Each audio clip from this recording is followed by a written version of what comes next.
Jumbo Fuller, you've had a number of roles here at Warneford. You've been secretary, you've been president, and I gather you rolled the pitch sometimes at 5 a.m. I did indeed, yes, when I first came here, I suppose, when we had a rotund groundsman, and I used to come down here at 4:30 in the morning and roll a bit of the square and all that sort of thing. Yes, great fun it was in those days.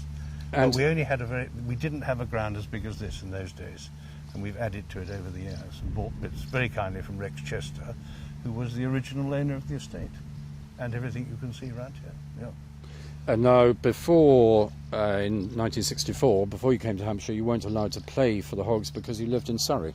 I wasn't allowed to become a hog, really, or play for them, because the qualifications had to be that you had to live in Hampshire, or your parents had been, parents lived in Hampshire, or you were the son of a member. That might have varied a little bit today, but nevertheless, that was the old rules. Yeah. But you've become subsequently very much a man of Hampshire, and you served on the County Cricket Club Committee for 15 years. Yeah, that's right. And I understand you tied Mark Nicholas's bow tie for the very first time he put one on, or tried to put one on. Well, first time, yes, it was at a cricket week in Bradfield, and he didn't know how to tie, so I tied it for him. You're quite right, absolutely so. I don't know whether he'll remember that, because he's moved on quite substantially since then. Has he been able to tie it properly since? As you know, in the television days, he can tie all ties extremely well. Very good indeed.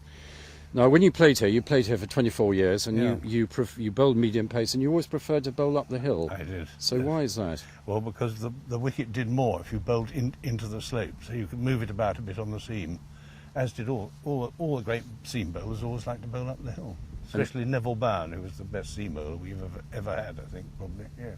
And were you successful in your spells? I won't boast, thank you very much. There were moments, and there were many moments that it didn't happen, if you might say. Excellent, excellent. And you've been president of 3 cricket clubs, so yes. not just the Hogs, yes. But tell us about the other 2. Well, I was born at Pepper Harrow, Godalming, Surrey. My father owned the ground there, so in early days I used to play from the age of 14.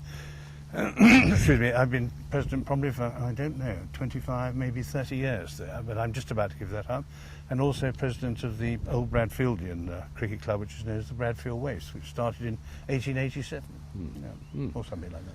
And you've been an auctioneer for many years, yes. and I gather you've worked on behalf of the Hogs at fundraising events? Yes, I have. Yes, indeed. Yes. I was participant in raising the money for this, buying this ground from Chester, and the money for the pavilion. Yes. And what were the sums involved in those days? Not very much in those days, were they? Probably 20,000 or something like that to include the pavilion.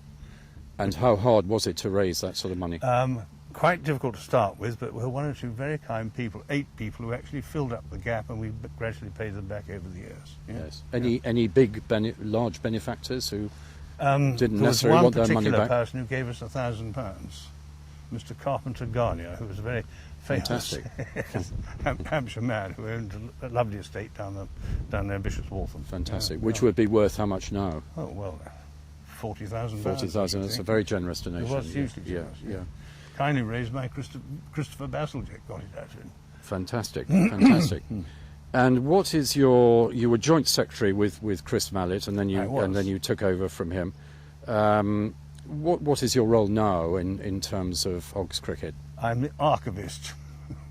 I store all the old some of the fixture cards, and all the fixture cards, all the yearbooks which started quite late on, because people didn't have yearbooks until about 1950, I should think, something like that. And the only person probably has got enough room to store them in an old dairy, which I've got because I farm as well. Other than that, 1 or 2 people ring up and ask, request odd bits and pieces, which I struggle to find because the score sheets are pretty inaccurate. If you've ever been club cricket and you've seen the score sheets going back 30 years, you can't read the writing, they can't spell the names, and they probably get the dates wrong as well. And faded ink, presumably, no? Yeah, absolutely. Most of them were done in pencil, thank goodness, so they could rub them out. Yeah. Well-educated children needed rubber. Yes, but wonderful memorabilia for the future. Oh, yes. All stored in nice tin boxes, which used to come from solicitors' offices. Will that eventually be kept here at Warneford? I shouldn't think so, no. I think it should go with probably with a secretary is the right person to keep it all, really. Because it takes up quite a lot of room, really. Yeah. Very good. Thank you very much. Not at all.